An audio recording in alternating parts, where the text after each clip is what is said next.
always on point, and every bite is yummy delicious. Fortune low-fat spread for bread is always on point. This advert is FDA approved. Let's get talking business right about now. It is a glorious Tuesday morning after all. It's time for another exciting installment of Womanpreneur. And this morning, my Womanpreneur is Victoria Selorm Apedoh, CEO and founder of Shuttle Drive. How are we doing, miss? Good morning. Good morning. I'm fine, and you? I'm doing all right. How did you get here this morning? What was your mode of transportation? I use what I do. Ah, okay. So instead of doing the Uber and the rest, I did my trotro. Oh, you did your trotro. This is your very own trotro. Yes, In fact, this morning I was running a little bit late. I let the team know that I was at the mercy of the various ride-hailing apps because sometimes in the mornings the tactics that one must use simply to get in one of these cars to go to their destination is not easy at all. But Victoria, you say you have a solution for some of our woes, and I see you have a T-shirt on. Yeah. What does it say? It says, Sabra mate, wait for me, Jumanu, Yajai. So bra mates, wait for me. We don't do that here anymore. You jai business no. In the old. Okay, because you are coming with something new. Tell us all about it. The name of the business is Shuttle Drive. Yes. And you want us to park some of these woes, get us all in comfortable vehicles so we can go to and from. So tell us about it. Okay, so Shuttle Drive is basically your, people will call it Uber, but based on trotro.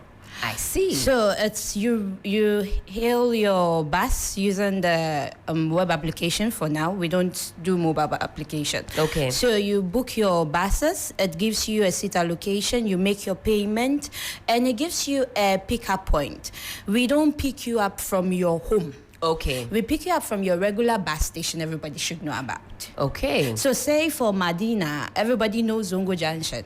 So we pick you up from there. You already have a seat. So you are not worried that somebody is coming to push you. No. It's not that somebody saying, we are not doing that here. Okay. We are not doing. Everybody is as classy as I should be. So they get on the bus feeling classy, feeling comfortable. It's very convenient because you are prepared. You know where you are going to, and I'm enabling you get there without ease.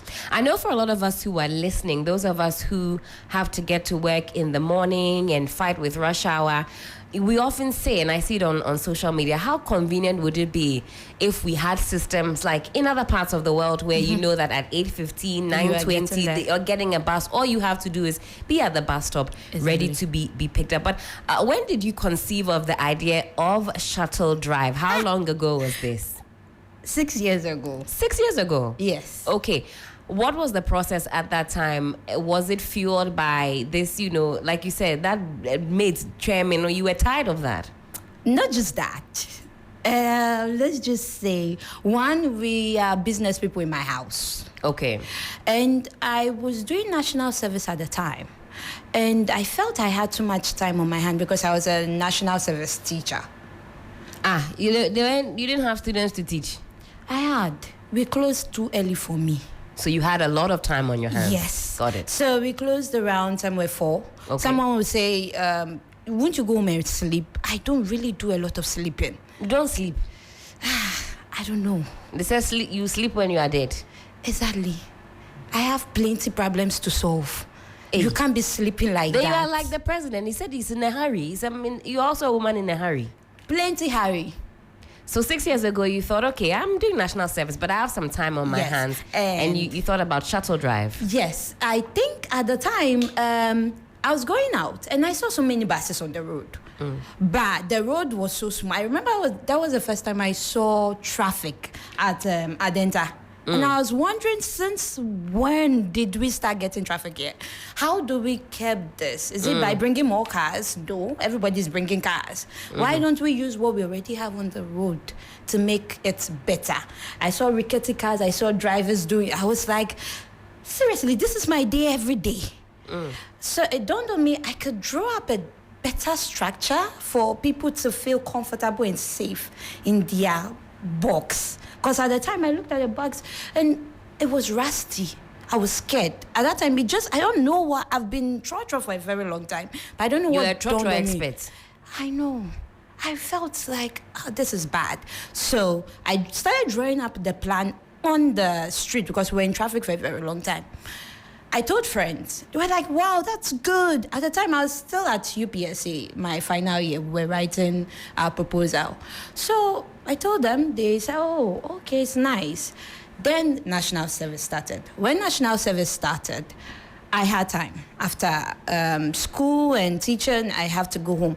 Somebody then dropped a flyer to me that there is unlocking women and technology. Right. So it was based around technology. I knew my solution should be based around technology.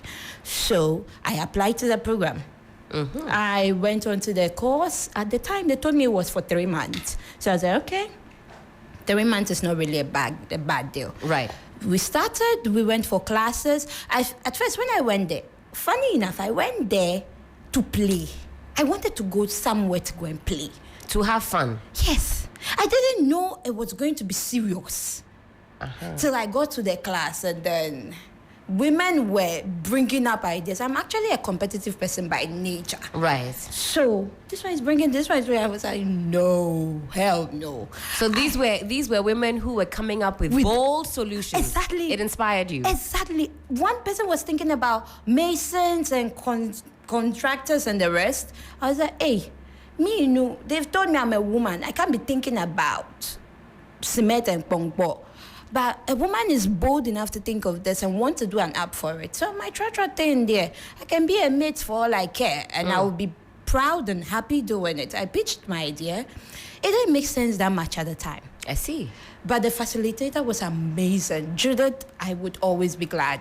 And Josiah, they were amazing. The founder of iSpace.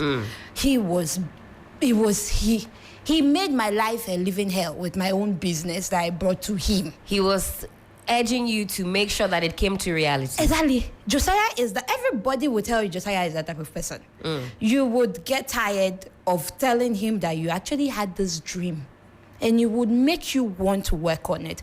Something over 3 months turned into over 6 years now. We've been working together. I see. So you brought this idea to them because you had spotted a problem. Yes. Too much traffic, the discomforts in our Troskis, not getting to work on time, and you thought, I am going to develop a system that makes it easy for workers to sit at home, book a seat, get to to their bus stop, and then get in there. So practically, when you were starting it, what vehicles did you use? What was the capacity? Who were your first customers? And how successful was the web application? Okay. So in the beginning, we started with a mock app. Okay. So the program was in 3 sections. We had the web development class, we had the business development, and we also had the graphic designers. At the end of every 3 months, we appeared together. So one person from each group comes together to form a business. So they gave me a web app developer. Then they also gave me a graphic designer. We all came together, built a mock-up of how the app should look like. Okay. We went onto the street, asked these commuters who I want them to make use of the app to see if it is practicable for them. And it was. I see. And it was easy to use. It was also, we explained the rates. They were like, oh, for what they will be getting, that's good. They don't mind the charge. So we did all of those surveys. We also had to go to the bus stations. Yes, I had this conception that bus stations or masters, they've not gone to school, they don't know really much. That was your perception? That was my perception till I started my work. So you had to be in contact with them to obviously get I actually went to their offices, sat with them. I even had a friend who bought me a whole lot of things. We were just chatting, and he helped me out with the idea. It was going to be hard because some of the drivers actually are illiterate. but not all of them. So if you can teach some of them, those ones who are literate enough to understand what you're going to do, they can easily, because they are friends, they can easily show them how to go around it. After all, they show them how to go about their cars sometimes to get additional knowledge. So they could do the same thing. I was like, oh, okay, that's not bad. So I had to go do a lot of field work before I actually brought it up. I didn't bring it up in that same year because I thought of the idea. So you did a lot of on-the-ground work. Even till date. Is that something you would recommend for budding womenpreneurs who want to get into business? How intimately should they know the product, the service, or whatever it is that they are trying to bring out? They should really understand it, not just theoretically. Because I started theories before going onto the street. But we have a lot of entrepreneurs on the paper. They are paper entrepreneurs. They are paper entrepreneurs. They haven't gone on the field. They have never tried it. Because, yes, it's scary. You would look terrible on the street. You'll be sweaty. You'll be all over the place. But sweetheart, it is worth it. At the end of the day, you won't be throwing money into the air. So that's what you say happens, or is the pitfall of some entrepreneurs. On paper, it sounds good. Oh, I'm going to do this. Maybe SkyTrain.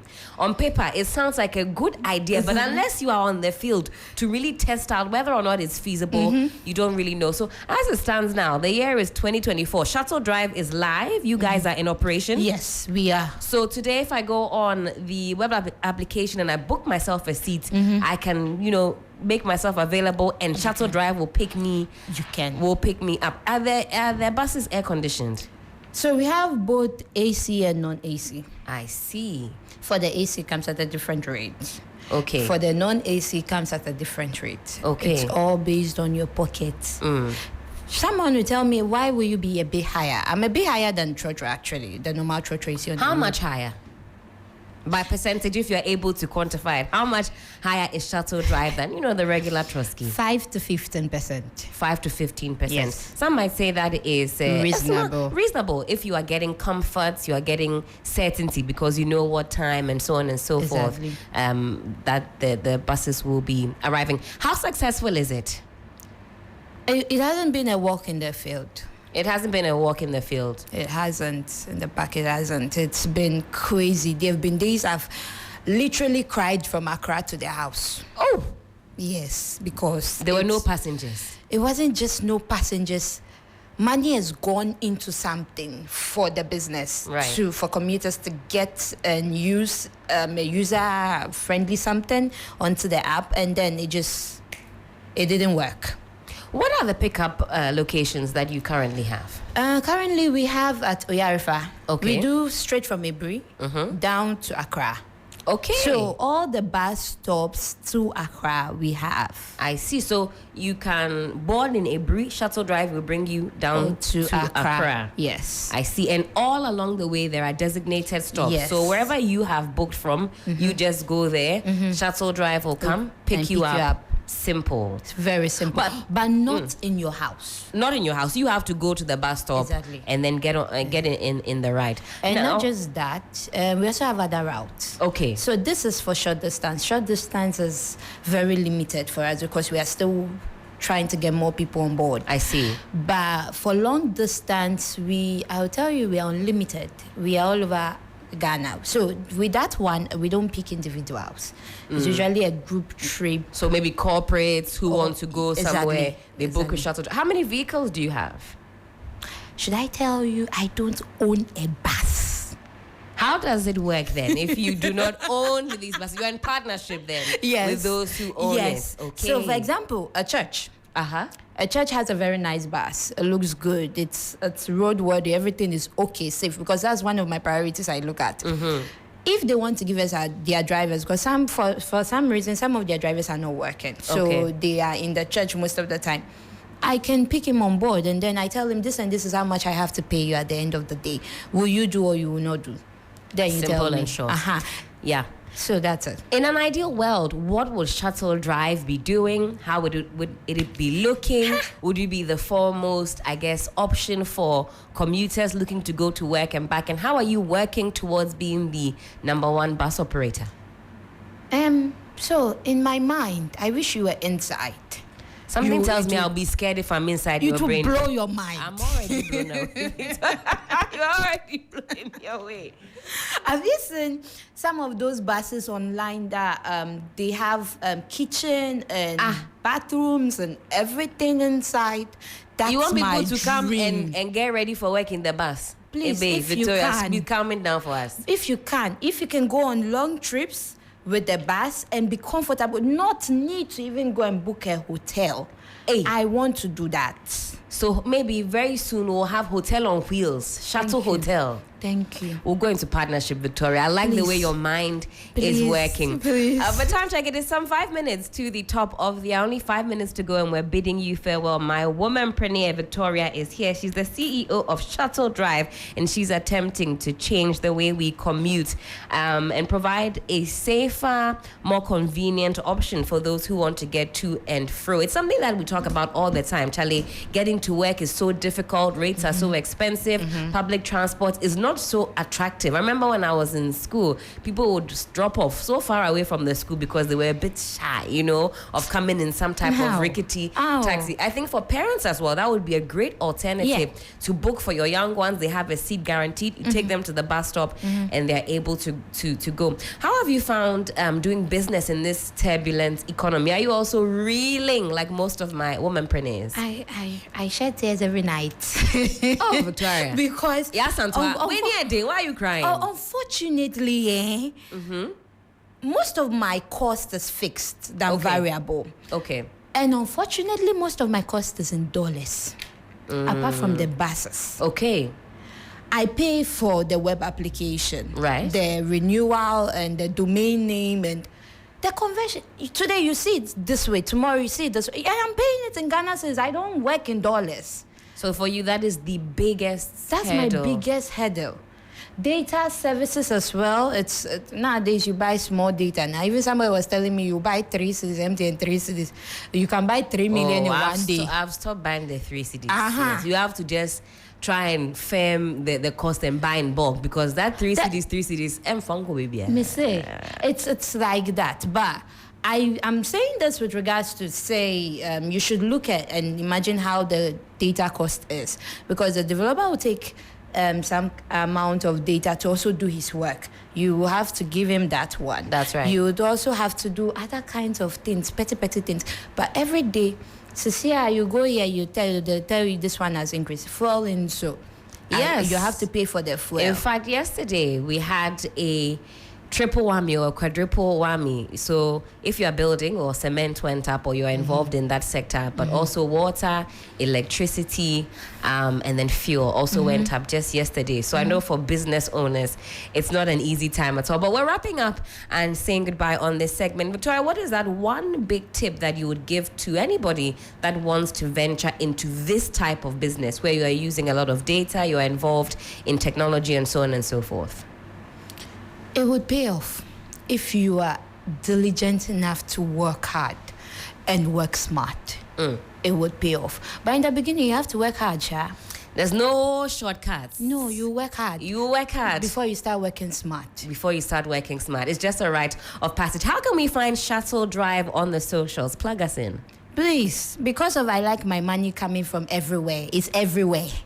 LinkedIn, Instagram, Twitter, Facebook, WhatsApp, everything. Just type Shuttle Drive. It will come up. Shuttle Drive, all one word, on all of the socials. Everything. Instagram, on X, on Facebook, and everywhere. Truly exciting. Victoria has been my womanpreneur this morning, and what a very riveting conversation it has been. Victoria Selorm Apedoh, CEO and founder of Shuttle Drive.